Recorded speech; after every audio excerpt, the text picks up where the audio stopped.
We're getting really full. So if there is a seat between you and the edge of the wall, can you move over so that we have as many seats as possible on the aisle? Because people are still continuing to arrive. So just slide over. If you're here, slide into the middle. And on this side, slide over to the right. That way we will have room for people as they arrive. Because we're getting almost full. So thank you very much. And there is room up in the balcony. Okay. Back, talk amongst yourselves.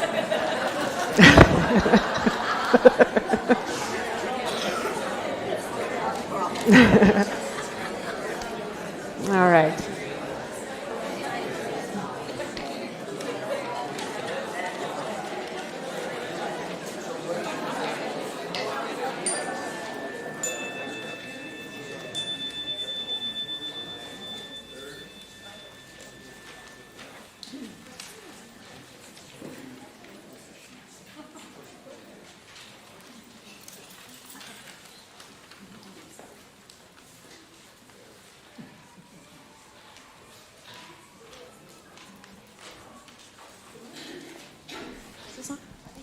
Hello?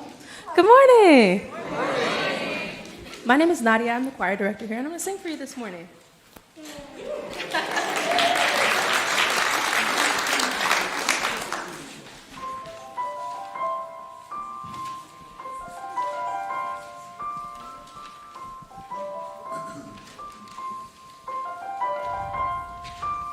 Heart, don't fail me now. Courage, don't desert me. Don't turn back now that we're here.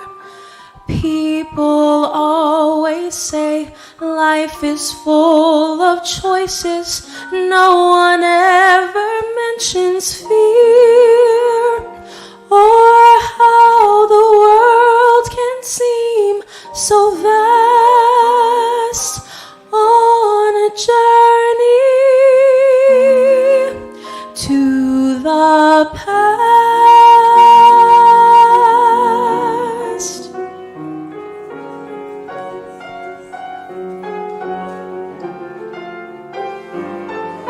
Somewhere down this road, I know someone's waiting. Years of dreams just can't be wrong. Arms will open wide. I'll feel safe and wanted. Finally home where I belong. And starting now, I'm learning fast on this journey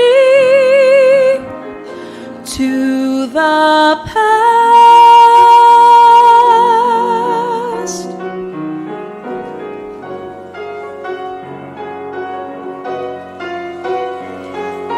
Home, love, family. There was once a time I must have had them too. Home, love, family. I will never be complete until I find you.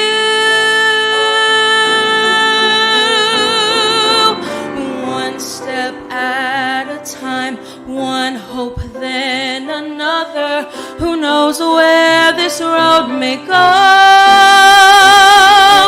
Back to who I was, on to find my future. Things my heart still need to know. Yes, let this be a sign. Let this road be mine. Let it lead me to my past and bring me home at last.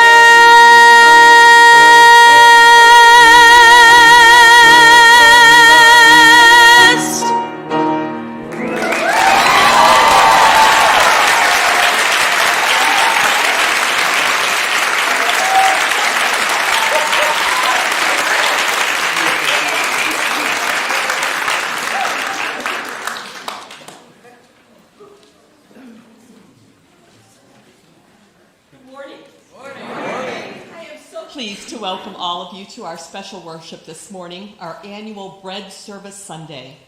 And our church is dressed up for the occasion. Whether you are here on site or watching from home, we are united as one community. I'm Karen Gender, and I'm delighted to serve as your liturgist this morning here in the sanctuary, and let you know that Trina Prezi is serving as the liturgist at the same time in Adams Hall. We are joined by Reverend Krista Taves, our acting lead minister, who will present today's message, and Madeline Harris is here today from the pastoral care team. She will be available after the service if you have a need and would like to connect with someone from that team. This is a liberal religious community of spiritual seekers. We welcome you in the fullness of your spirit. Whatever your age, race, ethnicity, income, gender expression, sexual orientation, or religious background, you are welcome. Our core values are freedom, reason, respect, and above all, love. If you are visiting for the first time, we offer you a special welcome. I hope you feel warmly welcomed and today's message speaks to you. If you're here in person, we invite you to fill out the guest form that you probably received on your way in, both sides if you have children, so we can stay in touch with you. And if you are visiting online, let us know by emailing welcome@elliottchapel.org so we can personally welcome you to this beloved community. If you are here in person, please join us after the service to share bread and coffee through these doors and to your left to Adams Hall. And if you're new or newish, take a blue mug and we'll be sure to greet you. It is good to be together.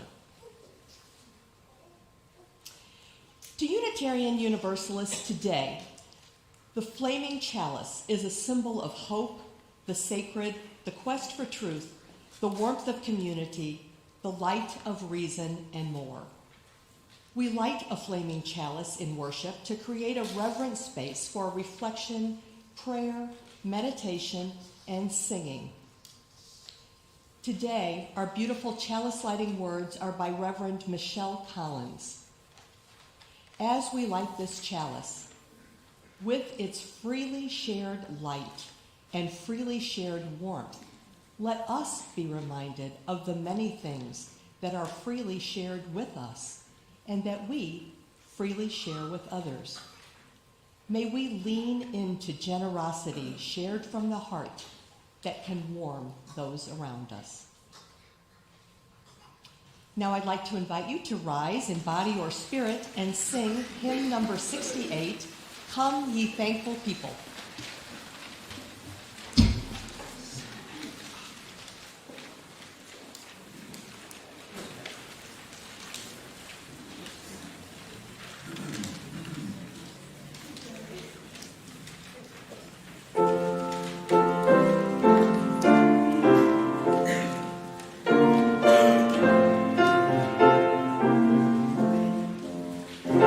Come ye thankful people,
And now I'd like you to join me in the unison reading of Eliot Unitarian Chapel's Congregational Covenant, printed in your order of service.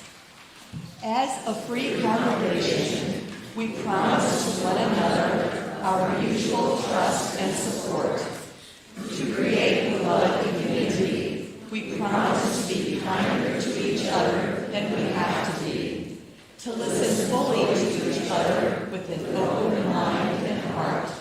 To speak responsibly and respectfully, to find ways to improve our church for all members and friends.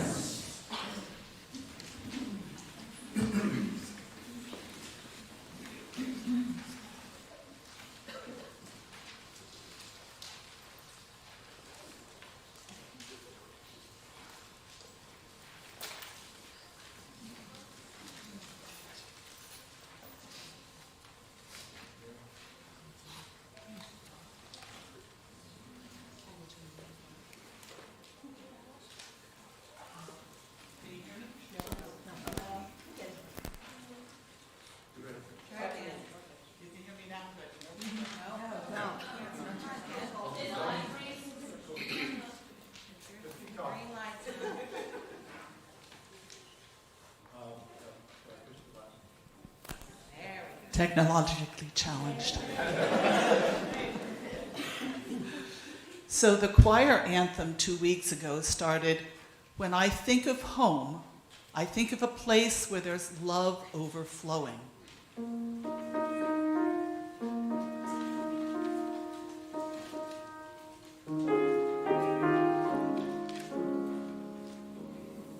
That's been a mind worm for the last 2 weeks.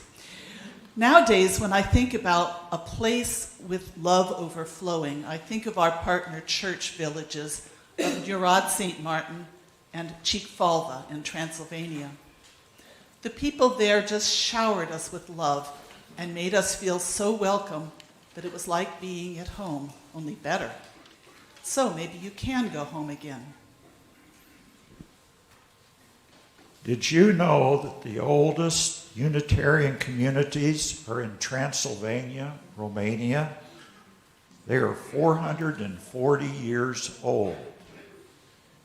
But after World War II, Romania became a communist country. It was a hard time. It was dangerous to have any contact with the West, and we lost touch with them. But in 1991, the Soviet Union crumbled and Romania became a free country. We reached out to each other, eager to rebuild our relationships. We learned that our Transylvanian congregations were struggling economically and also as a religious and cultural minority in an increasingly hostile nationalistic Romania, which sponsored the Orthodox Church. The Partner Church Council was formed to connect North American UU congregations with Transylvanian churches. This is how Eliot Chapel was partnered with St. Martin, which had been a Unitarian church since 1600. We have a strong relationship with several Eliot delegations traveling to Transylvania and spending time with the good people of St. Martin and Chikfalva, the neighboring town where about half the parishioners live. Unitarian Universalists here in America are working to ensure that our relationships with our partner churches are true partnerships. Eliot Chapel and Jurad St. Martin have had a joint service project for a long time. The offering this Sunday helps to fund this project. There are many elderly people in our partner villages who have only a small pension to live on.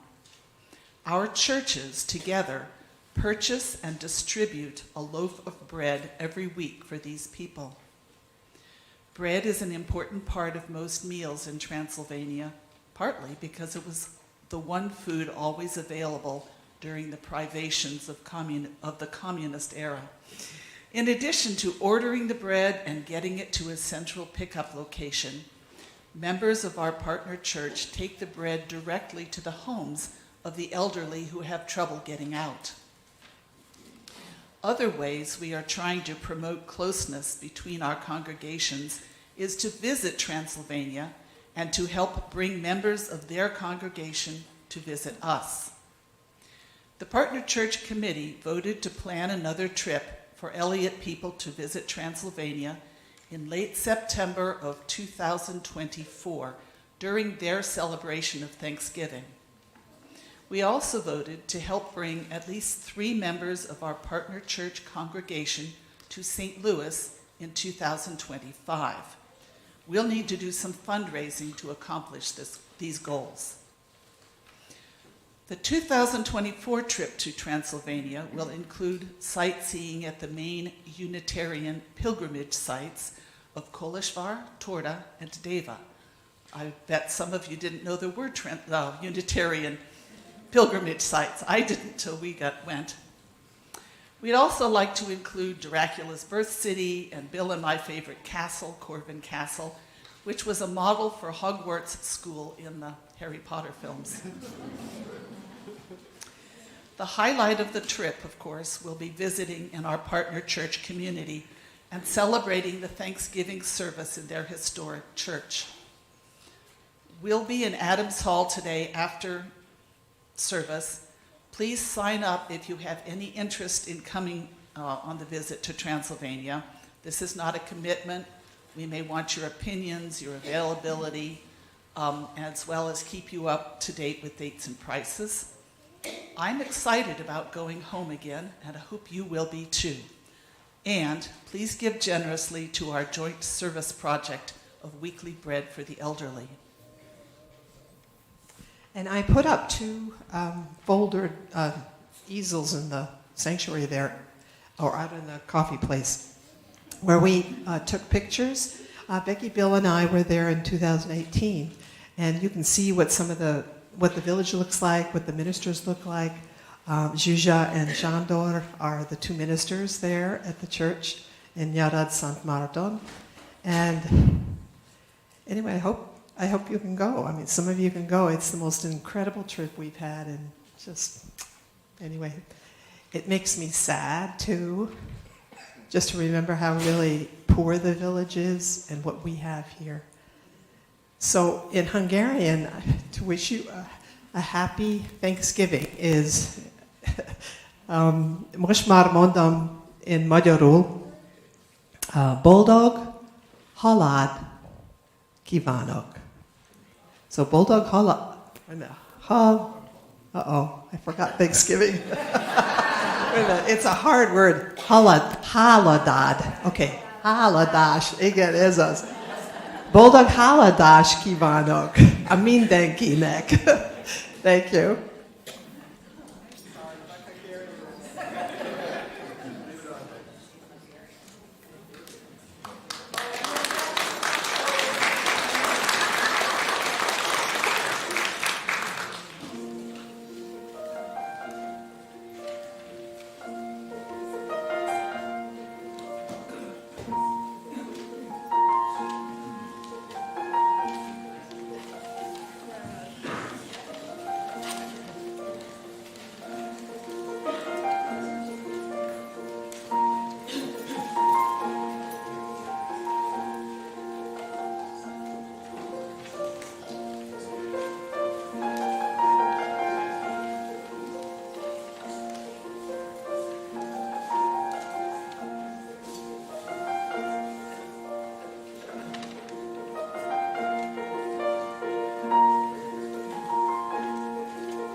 join me for the dedication of the offering with the words that are in your order of service.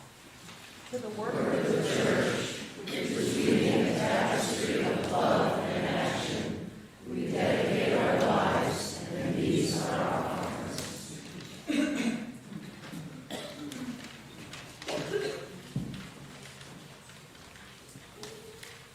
Well, we've got a real treat for you folks right here on KWUU. That's St. Louis UUTV. Where the Universalists believe that God is too good to damn us, and the Unitarians believe that we are too good to be damned.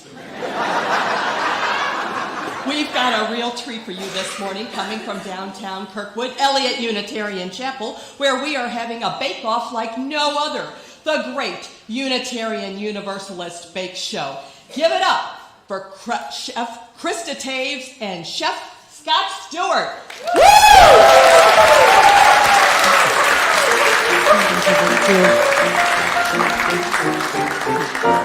There we go. Hi. Hello. So, Chef Scott, my esteemed partner in crime around here, I am mighty thankful for you because, as everyone knows, a minister is only as good as their director of religious education. Yes?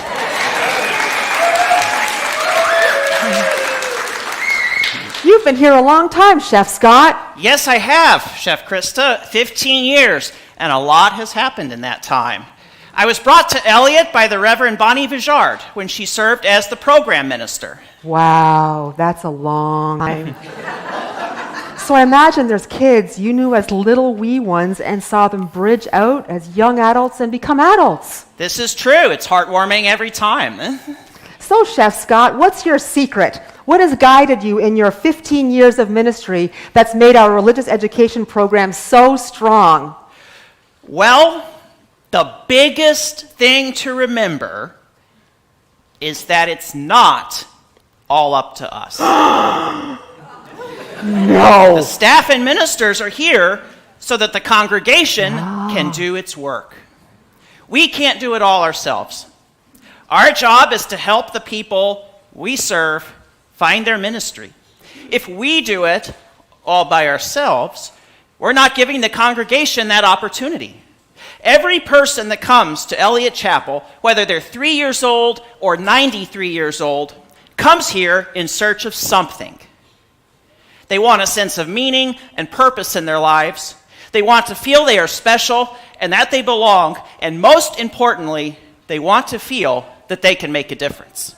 I really like what you're saying, Chef Scott. You and I have important ministries, and our ministry is to help others find their own ministry. We're all in this together.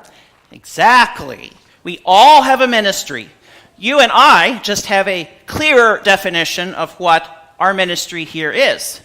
We're here to help everyone else discover their calling, their own personal ministry. That still sounds like an awful lot of responsibility. It definitely is. It also sounds like it takes a lot of trust because, you know, it would be easy for me to try and do everything myself because then I would trust it would get done my way. But when I have to inspire others into their ministry, then I have to trust that what we need is already here and let it take a shape that I might not have imagined on my own. Exactly. It takes trust from all sides. The congregation has to take the risk to trust us, and we have to take a risk to trust the congregation. If we both don't take that risk, we're not going to get very far. So assuming everyone is willing to trust each other, how do you get what you need? You just have to know how to ask for it. Half of ministry is asking for what you want, and the other half is working with what you get. So true.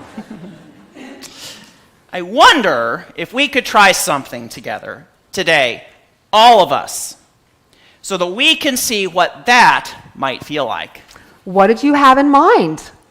Well, what if we decided to bake a loaf of bread? It would be really easy for you and I to just bake one and have a tasty loaf of bread to feed everyone who comes in the door. But what if we trusted that everything we need for that loaf of bread is right here, right now. I think I see what you mean. This is kind of what ministry is like. You and I have an idea or a vision in our minds, and then we have to see what kind of bread we can make by what the congregation throws into the mix. But are you really suggesting that we make a loaf of bread right now, even though you and I don't have any of the ingredients? That is correct, Chef Krista. Right now. Bakers, welcome to the Great Unitarian Universalist Bake Show. On your mark, get set, bake! So first of all, we need aprons because sometimes church work can get really messy. Does anyone have aprons? Oh, it's Luca Dembski in 5th grade. Hi, Luca. Thank you. Thank you. There you are, Chef Krista. Thank you, Chef Scott.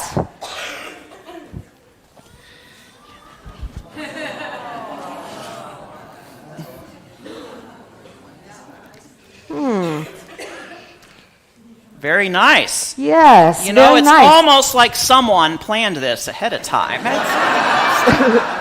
Inspiring hearts want to know. I would like to say that there's a special question in the congregation that you might like to join with us in saying throughout the play. And the question is, what makes it special? Okay, let's say it together. What makes it special? That was kind of lame. Let's do it with spirit and fire. What makes it special? Now we're on a game show. Lovely. We also need a bowl. Does anyone have a bowl? Oh, I have a bowl. Oh, thank you. This is Carol Jo Mack, member of the choir. There we go. Oh. We also need a spoon. Does anyone have a spoon? Oh, it's Yvonne Serbel who's on the welcome team and the social justice team. Thank you. Wonderful. Now, we need a recipe. Does anyone have a recipe? Wonderful. It's Alethea Bell from 8th grade. Thank you, Alethea. All right.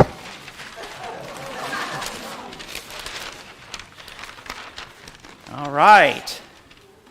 So, first things first, does anyone have flour? Okay, we need to give him the microphone. All right, Ken, we need the microphone live. This one. Yes, thank you. All right. So this flower is special because it represents the adults in the room. We have grown and matured, and sometimes life has ground us down. But we're always ready to be transformed into something new. Thank you very much.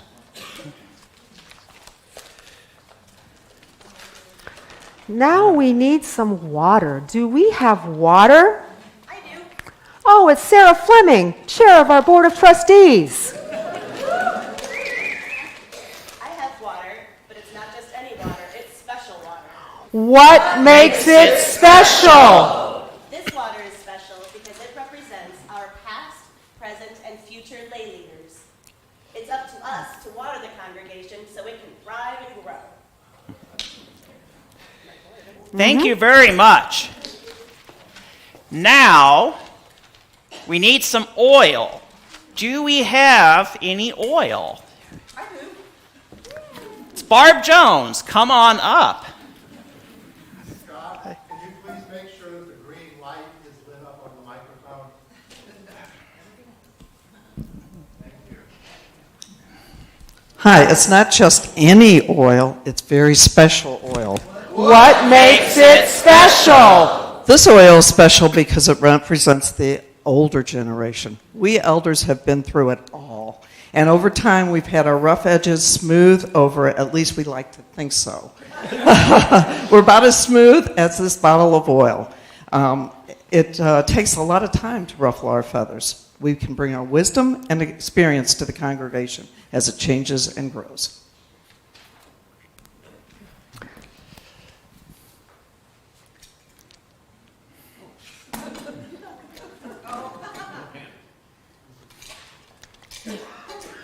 Thank you very much, Barb. Next, we need yeast. Does anyone have yeast? Oh, it's Annalise Elderad, who is in 4th grade. 4th grade, right? All right, good, I didn't get it wrong. I have yeast, but it's not just any yeast. It's very special yeast. What makes it special? This yeast is special because it represents us children. We're always growing, always seeing something new and different. Not only are our bodies growing, but our minds are also growing. Wherever we are, exciting things happen. We bring all that into this congregation. Thank you very much. Now, does anyone have salt? That's the last thing we need, salt. Clark Suter, come on down. Clark is in 7th grade. I have salt, but it's not just any salt. This is very special salt. What makes it special? This salt is special because it represents the youth. We are important to this congregation because we bring flavor and fire. We're always questioning, we're doubting everything we see in here, and we're restless. We're looking at our world with new eyes and thinking about the big questions of life.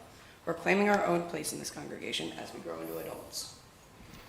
Wow, thank you very much. Well, Chef Krista, I think we have all the ingredients. What does it say to do now? It says to stir and put in the oven. Scott, you've been here longer than me. Do we have anyone here who likes to stir the pot? Well, we have a lot of people who like to stir things up around here. It's one of the things that makes this place so exciting. And you know it's hard to pick just one person who shakes things up. But today, I'm going to ask Anne-Marie Hudson, who is the president of the Women's Alliance and a front office volunteer. I think she should do us the honors. Yes, you do.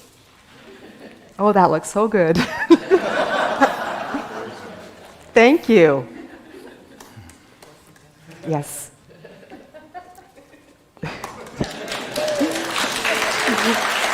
Well, Chef Krista, what temperature do we bake the bread on? It says to set the temperature on love and freedom.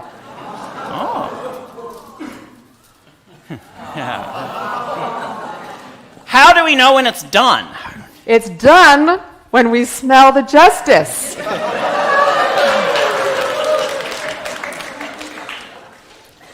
Well, Chef Krista, what do we do now? So we bake the bread in all the hopes and dreams of the people here. How do we do that? First, put it in the oven. It's a magic bowl.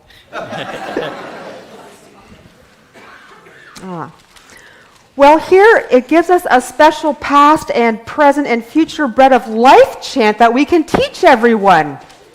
Let's do that. I'm going to call forward my helpers, Megan Dembski, Beth Curtis, Nadia Maddox, and myself. And we're going to teach you this bread of chant, life, whatever, the chant. So, Nadia is going to lead group 1. You are group 1. Beth is going to lead group 2. Megan's going to lead group 3. And the choir and the balcony are group 4. And I'm going to lead you. So let's teach you all this chant. Each one of you gets one line that you repeat over and over again, okay? Can you hold my... All right. So the first one is, we bake and break the bread of life. We bake and break the bread of life. We bake and break the bread of life. We bake and break the bread of life. We bake and break the bread of life. All right, group 2. We're the oil, the water, we're the flour, yeast, salt. We're the oil, the water, we're the flour, yeast, salt. We're the oil, the water, we're the flour, yeast, salt. We're the oil, The water, we're the flour, yeast, salt. All right, the next group sings. There we go. Set the temperature on love and freedom. Set the temperature on love and freedom. Set the temperature on love and freedom. Set the temperature on love and freedom. The fourth group. It's done when you smell the justice. It's done when you smell the justice. It's done when you smell the justice. It's done when you smell the justice. All right. Nadia, will you get us started? Yes, I'll take it. We bake and break the bread of life. We bake and break the bread of life. We bake and break. Flour, yeast, salt. We're the oil. We're the flour, yeast, salt. We're the temperature on love and freedom. Set the temperature on love and freedom. It's done when you smell the justice. It's done when you smell the justice. It's done when you smell the justice. It's done when you smell the justice. It's done when you smell the justice. It's done when you smell the justice. It's done when you smell the justice. It's done when you smell the justice. It's done when you smell the justice. It's done when you smell the justice. When you smell the justice. Yes. Ding, ding, ding. I think I smell the justice. I think it's done. Oh my. That's pretty amazing. Can you smell the justice? I can't hear you. Can you smell the justice? All right. Let's see what our bread did. Watch out, the twist tie is hot. Look!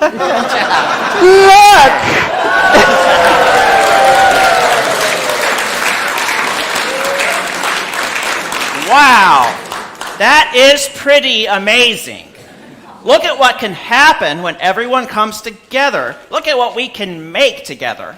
We should never underestimate what we can do together as a community. In fact, I think there's even more out there than we can imagine. You must be right. When you commit to live in love and freedom and work towards justice, the world is calling you to your own ministry. And that means bringing your gifts and your bounty to the table of world community. Thank you. Choir. Scott.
Many of you have brought your own baking to the fellowship today. Baking that represents something special for you. Family, history, tradition, or something else. It represents some of what has formed you and what you bring into this community. In a few moments, you'll be invited to bring your bread here up to the front, and you're welcome to share some brief words about your offering. Then, head through the front doors into Adams Hall and place your bread on the serving table. If you are worshiping from Adams Hall, we have that set up for overflow, Trina Marlowe, your liturgist, will bring you into the sanctuary to offer your bread. We welcome you to bring your bounty to this table.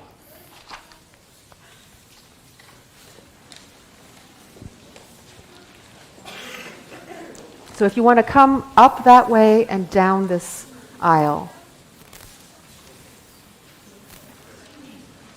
Hi, I'm Marcia. Yep. Green light is on, microphone. Got it. Hi, I'm Marcia. No, let's just testing. Oh, I have a mic on. Can you give it a test? You have a Test. That's not, it is. It's on the green.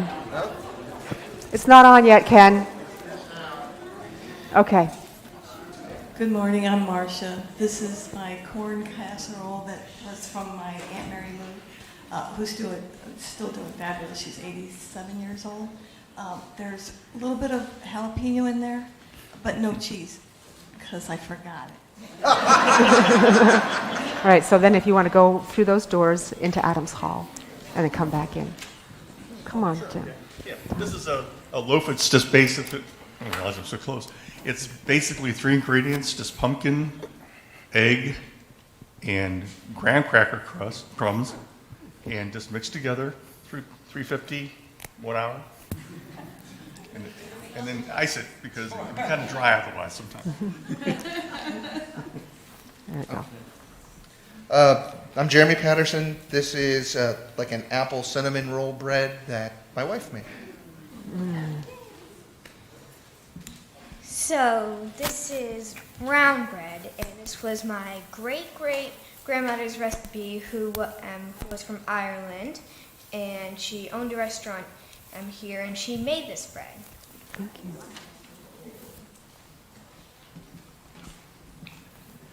This is cranberry banana bread. Since I don't remember things as well, I had to get the cookbook out this year to make it. I still didn't follow it.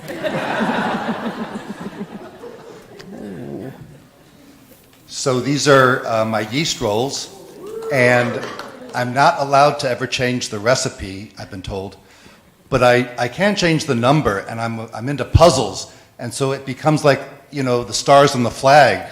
So I find myself like channeling Betsy Ross and figuring out how to arrange 25 rolls that looks pretty. So anyway, yeast rolls. Thank you. Oops. All right, there you go. We didn't have enough time to make bread this year, so we bought some stuff from Dierbiergs.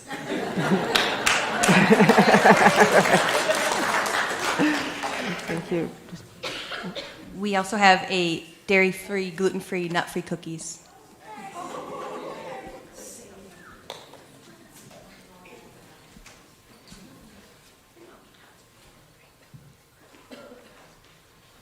These are some Thanksgiving rolls we started making. George and Alba helped me form them today, and then we covered them in butter and salt, and they're delicious.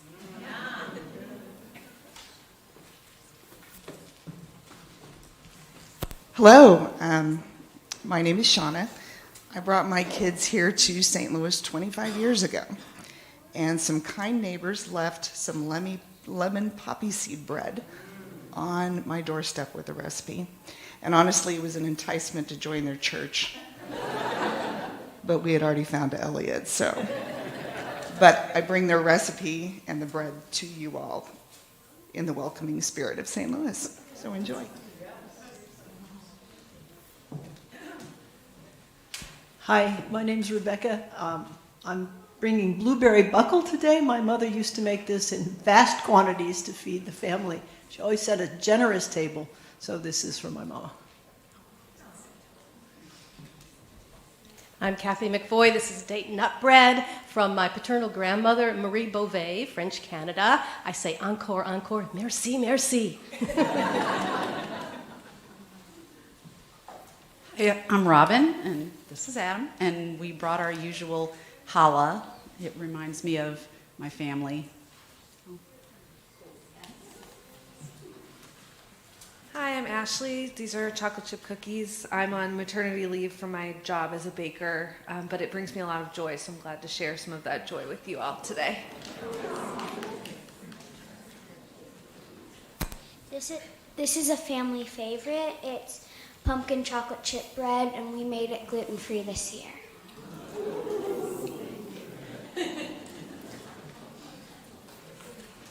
These are cinnamon rolls. One of the things I remember most about my mom making. Good morning. My name is Pamela Betts. Like Scott, about 15 years ago, having been raised as a cradle UU, decided when you're having children is the time to join a church. And so Avery and Alex are up in the balcony, and it's been 15 years. And at that time in my life, shortly after, I started having a very plant-based diet. So this is a nutrient-dense zucchini bread that does have nuts. But the tradition is simply that I always make it for here. So thank you for being here. Hi, I'm Samantha. This is my daughter Amelia, and I'm half Greek on my mother's side, the side that counts. And this is homemade pita bread, which I'm famous for and connects me to my mom and that side of my family. We brought 2 different kinds of bread because We like to keep things equal.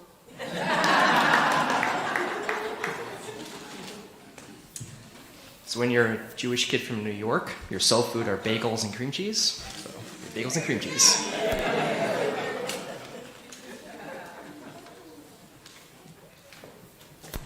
Good morning. My name is Ann Petlin, and this is my husband, Dee Hodge. This is the Sunday each year I can get him to come to church with me. I joined Eliot Chapel in 1997, and I learned that Eliot Chapel officially was founded in 1959 in the living room of Joe and Nikki Tanaka. And in 1997, Joe was gone, but Nikki was still around, and Bread Sunday was the one service that Nikki insisted her family bring her to. And she was there for a couple years, and then the year that Nikki wasn't at Bread Sunday, I realized I really missed her because Nikki would bring rice crackers. You know, Japan doesn't have a bread culture, it's a rice culture. So these are rice crackers in the shape, I lose it every time, in the shape of cherry blossoms, because cherry blossoms remind us that life is beautiful and short. And I also made Canadian lemon bread. I tried to make it gluten-free. It was a spectacular failure. So I got up early this morning and made it again, and this was in the oven until an hour and a half ago.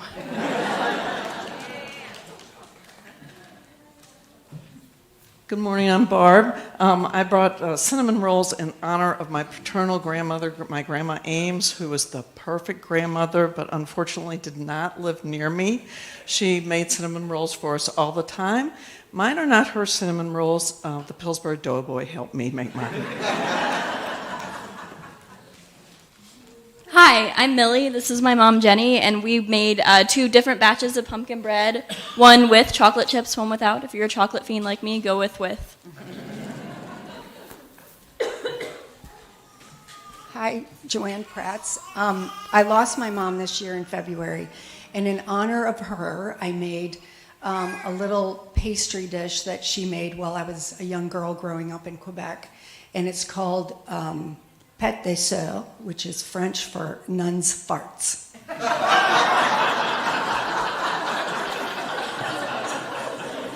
I always got to follow somebody. I'm Claire Winnikin, my wife Patrice Crotty. We brought Mediterranean savory muffins because you can tell we're Mediterranean. And But actually, I'm retiring, and I am trying on all new things in the world. And I've said for decades, I'm not a baker. But these are really good, so...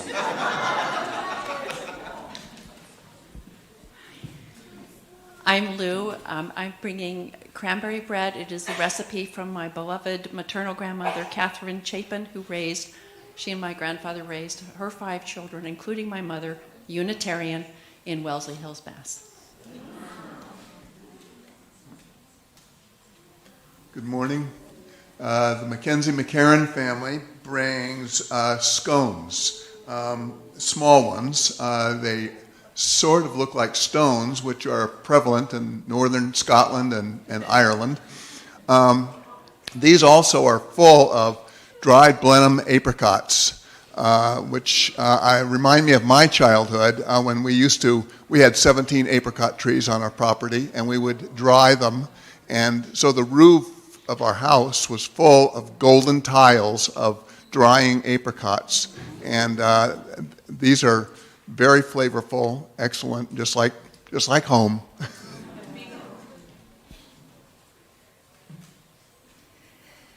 I'm representing the Pole Kelly household, and we brought blueberry lemon gluten-free biscuits. They represent community because they're from a local baking company called the Liston Biscuit Company.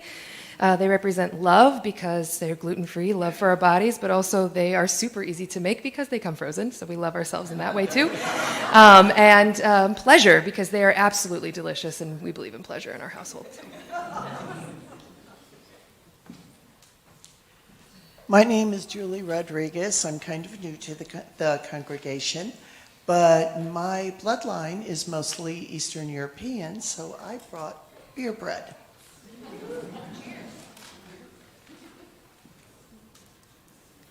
Mon cœur se voit ta voix.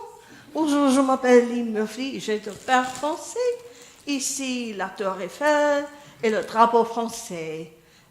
J'ai de père français parce qu'une partie de ma famille vient d'Alsace-Lorraine. Thank you. My heart it opens up thy voice. This is French bread because part of my family is from France. I have the Eiffel Tower and the French flag on here, and this is courtesy of Dierbiergs.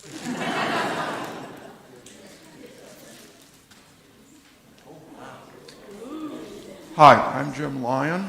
This is Hoska, which is Czech holiday bread. I am not Czech, but my wonderful friend Mary Model, a longtime member of this church, had a mother-in-law who was Czech, and this recipe comes from them. So this is not for the vegans, I'm afraid. It has milk and butter and eggs and sugar, and I hope it works. So my family has a tradition of making banana bread with my daughters, etc. But they only had green bananas at the grocery store. So I wasn't going to bring anything, but I thought, well, what do I have? I have cranberries. I can make cranberry orange bread, but I didn't have orange juice. So I took an orange, put it in the blender, made juice, and I left out the nuts in case people have nut allergies.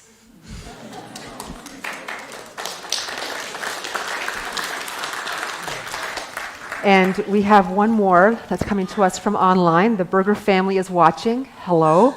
They say, our family's bread is potica. It's a Slovenian sweet bread with a walnut swirl filling that my great aunts used to make from memory, never from a written recipe.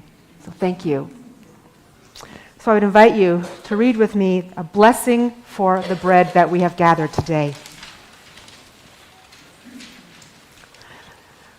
We bless these loaves. We bless this bread we have in common with one another and with people all over the earth. We bless the events, people, and places and circumstances of our lives that feed us, sustain us, and nourish us. I would invite you to stand as you do, rise as you do, for our closing hymn, written by a member of this congregation, the Bread Hymn.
Blessings for a good Thanksgiving go with you.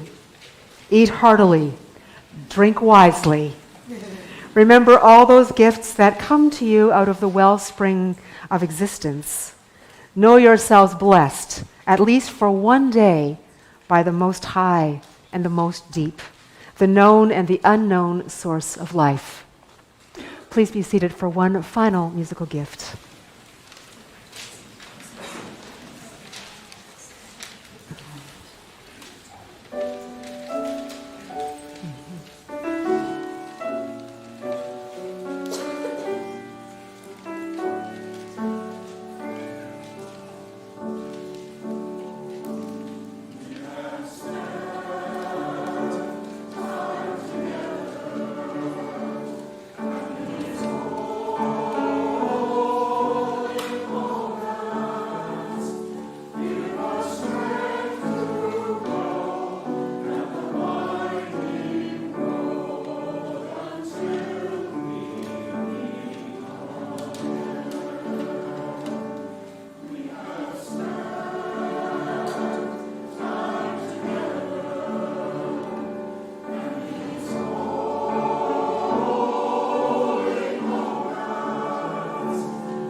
Thank you so much for being here today. It's been a blessing to spend this hour together. Thank you for blessing us with your presence. Let's eat.